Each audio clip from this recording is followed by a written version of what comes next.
And we begin with the arrest of 5 people in connection to the death of Matthew Perry. The actor died last fall of an accidental overdose. Police say 2 doctors and the actor's personal assistant are among those charged. Perry, who gained international stardom as part of the Friends cast, was found dead last October in a hot tub at his Los Angeles home. An autopsy found the combined cause of death was cardiovascular overstimulation and respiratory depression. The drug ketamine was found in Perry's system. He had been using it to treat anxiety and depression, but the amount discovered in his bloodstream triggered a police investigation and ultimately the charges announced today. Each of the defendants played a key role in his death. They falsely prescribed, sold, or injected the ketamine that caused Matthew Perry's tragic death. In the United States, most forms of ketamine are only approved by the Food and Drug Administration for anesthesia. A nasal spray version is approved for treatment of depression, but only in a certified medical setting. Here, Matthew Perry sought treatment for depression and anxiety and went to a local clinic where he became addicted to intravenous ketamine.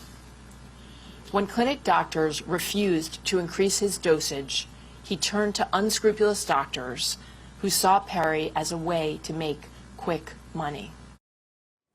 And for more on this, let's bring in Steve Futterman, who is in Chicago today. And Steve, we're just getting new information this hour about those 5 people who were charged.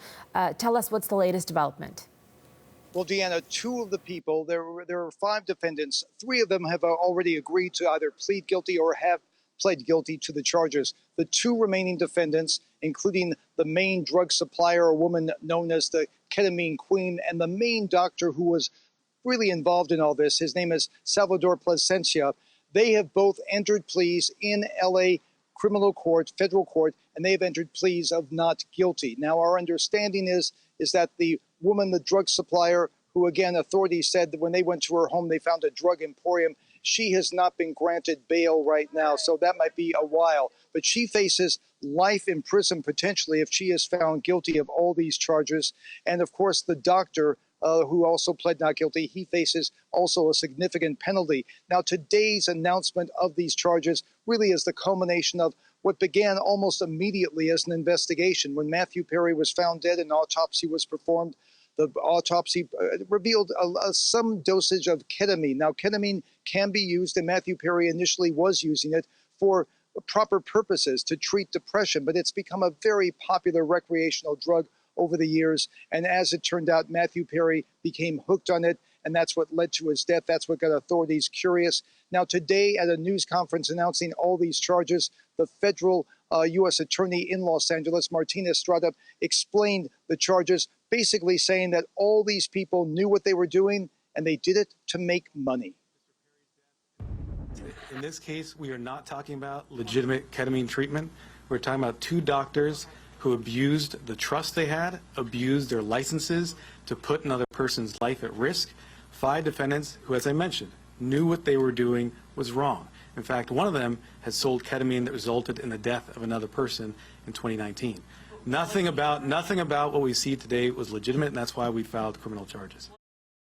And we should point out that authorities said, talking about how much money these doctors made, a vial of ketamine basically costs around $12.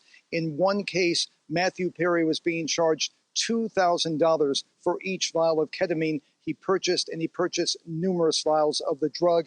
They've uncovered text messages also, Deanna. One of the doctors said to the other doctor during all this, "I wonder how much more the moron will pay for." So they knew what they were doing, according to the prosecutors, and that's the main reason they are filing these charges against them. Steve, some of those details that you just provided really paint a heartbreaking picture of the level of this addiction, the level of his desperation to get those drugs. Authorities also gave us a picture of what else was happening in the final weeks of Matthew Perry's life. What did you hear? Well, it was a very sad and really depressing story. Matthew Perry, we know the struggles he's gone through. He's been very open, I would say courageously open about his struggles with substance abuse. So he had been, we believe, sober, essentially sober for 18, 19 months. But he began this ketamine therapy to deal with depression, and he got hooked on ketamine again. He wanted the doctors who were treating him for the depression to give him more. They refused to do it. So he essentially went doctor shopping. He found a doctor who would provide him with the ketamine, and that led to this just terrible spiral. In the news conference, doctors talked about him being injected repeatedly with ketamine. Even on the day he died, his personal assistant, who had been trained to give him injections, gave him a number of injections. Now, the three other people charged, not the ones who we were talking about entering not guilty pleas, three other people charged include the personal assistant, a second doctor, and another person who was an acquaintance of Matthew Perry. As I said before, they have all agreed either to plead guilty or have already entered guilty pleas. So they will most likely, if this case does go to trial, they will be witnesses for the prosecution and testify against that woman who we keep calling the ketamine queen, and Dr. Placentia, who both face these very, very serious charges. But obviously, we've seen Matthew Perry struggle over the years. We saw him essentially recover, deal with his addiction, and then this very sad ending and the charges being brought today. Steve, thank you so much for your continuing reporting on this. A very sad story that lots of people are following on the death of this Canadian-American actor. Thank you, Steve. Thank you. Steve Futterman reporting from Chicago. Let's bring in Neame Rahmani. He is the president and co-founder of West Coast Trial Lawyers, as well as a former federal prosecutor, and he joins us from Los Angeles. Neame, thank you so much for making time for us tonight. Of course, Deanna, thanks for having me. Neame, tell me, what do you make of these arrests? Well, it's a sad day, but it finally brings to closure, or at least close to it, the investigation into the tragic and unnecessary death of Matthew Perry. And the way I look at this is there are really two cases. There's a case involving the two doctors who were taking advantage of Matthew Perry's addiction. These ketamine vials cost them $12. They were selling them to Perry for $2,000. And let's not forget, ketamine in its pure form is a liquid. It's supposed to be administered in an IV, sometimes in the nasal spray, but usually an IV in a hospital, a doctor's office, a medical setting. It's not supposed to be sent home with the patient to be administered at home. Certainly not supposed to be using it at or near the time where you're going to go into a hot tub. And a lot of people misuse that liquid ketamine. They end up cooking it, transforming it into a white powder and snorting it. Unfortunately, it has now become one of the most commonly abused party drugs in the past 5 to 10 years.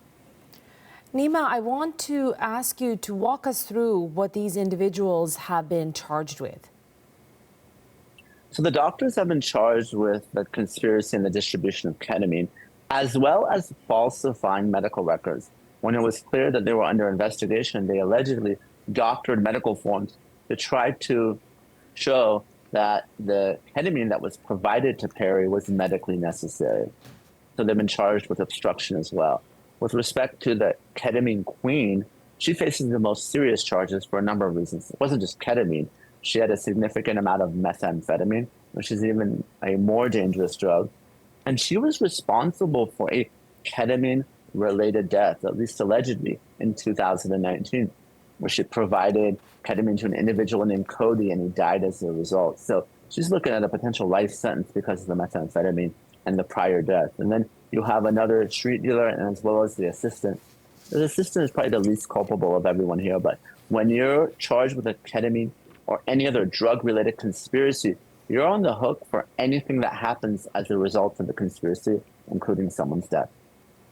Neame, I want to ask you, you zeroed in on the fact that ketamine in its liquid form is something that should be administered by a doctor.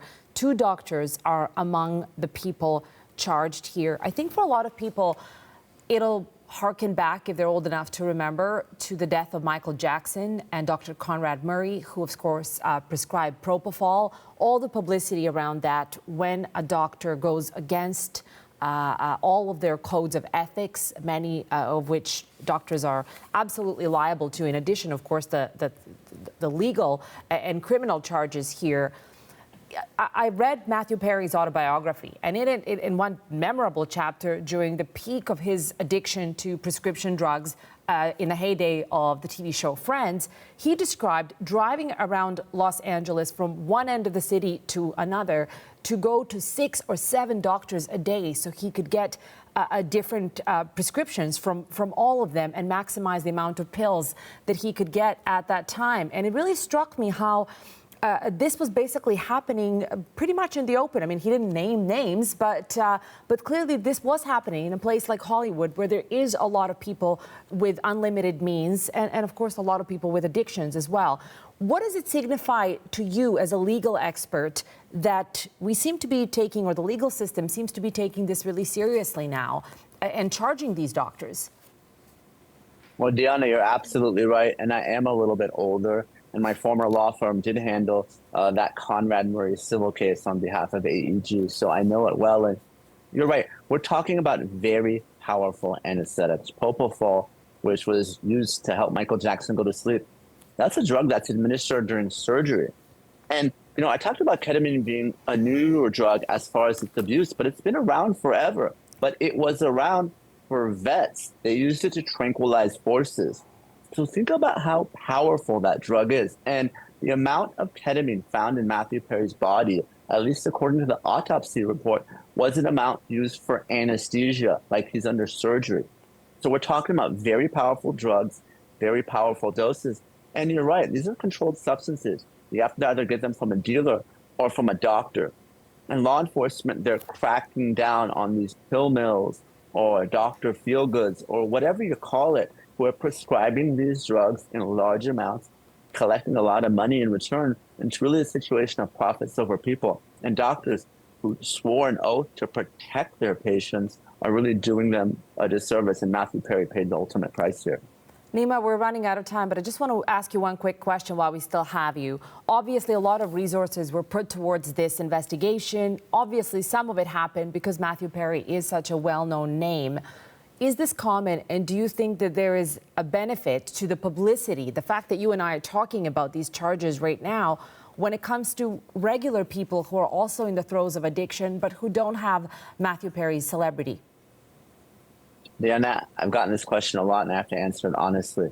I don't think law enforcement would have dedicated the same resources if the victim was not Matthew Perry. I talked about Cody, who died 5 years ago. The political reality is, in the United States, every prosecutor is elected or appointed by someone who is. And high-profile cases like this do tend to garner more attention by both law enforcement and prosecutors. But hopefully, this will send a message to drug dealers as well as drug users to clean up their act and to get sober. A chilling effect. Neame, thank you so much. We love an honest answer around here, even if it is a depressing one. But we definitely appreciate that. Thank you so much, Neame. Of course. Thanks for having me, Diana. Neame Rahmani is the president and co-founder of West Coast Trial Lawyers, as well as a former federal prosecutor. He joined us from Los Angeles.